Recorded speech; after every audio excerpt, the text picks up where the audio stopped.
இளைய தளபதி விஜயின் புலி டீசர் கடந்த 21ஆம் தேதி அன்று வெளியிடப்பட்டது. விஜயின் பிறந்தநாள் பரிசாக இந்த டீசரை வெளியிட்டு மகிழ்ந்தனர் புலி படக்குழுவினர். சுமார் 56 நொடிகள் ஓடக்கூடிய இந்த டீசர் வெளியான அன்று இந்திய அளவில் ட்விட்டரில் ட்ரெண்ட் ஆகி மகிழ்ந்தனர் விஜய் ரசிகர்கள். எந்த படத்திற்கும் இல்லாத அளவிற்கு புலி படத்தின் டீசருக்கு வரவேற்பை அளித்தனர் சினிமா ரசிகர்கள். ஒரு பக்கம் புலி படத்தின் டீசர் மாபெரும் வெற்றி பெற்றாலும் மறுபக்கம் அதற்கு சமமான அளவில் எதிர்ப்புகளும் பதிவாகியுள்ளது.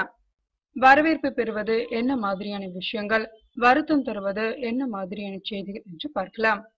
புலி படத்தின் டீசர் வெளியாகி இன்றுடன் 10 நாட்கள் முடிவடைந்து உள்ள நிலையில் இதுவரை சுமார் 46 லட்சத்திற்கும் அதிகமானோர் புலி படத்தின் டீசரை பார்த்து மகிழ்ந்துள்ளனர். இந்தி நடிகர் அமீர் கானின் PK படத்தின் ஃபர்ஸ்ட் லுக் போஸ்டரை தான் இதுவரை அதிகமானோர் டவுன்லோட் செய்திருக்கின்றனர். ஆனால் விஜயின் புலி அதை முறியடித்துவிட்டது.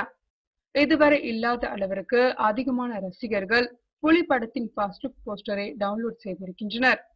புலி படத்தின் டீசர், ஃபர்ஸ்ட் லுக் போன்றவைகளுக்கு கிடைத்த வரவேற்பு மற்றும் லைக் ஆகியவற்றால் தென்னிந்திய அளவில் 3வது இடத்தில் உள்ளது புலி. வேறு எந்த விஜய் படமும் செய்யாத சாதனை இது.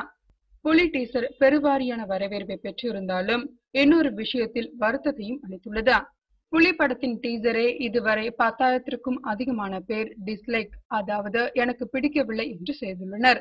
இதுவரை எந்த தமிழ் படமும் இவ்வளவு டிஸ்லைக்குகளை பெற்றதில்லை என்பது குறிப்பிடத்தக்கது.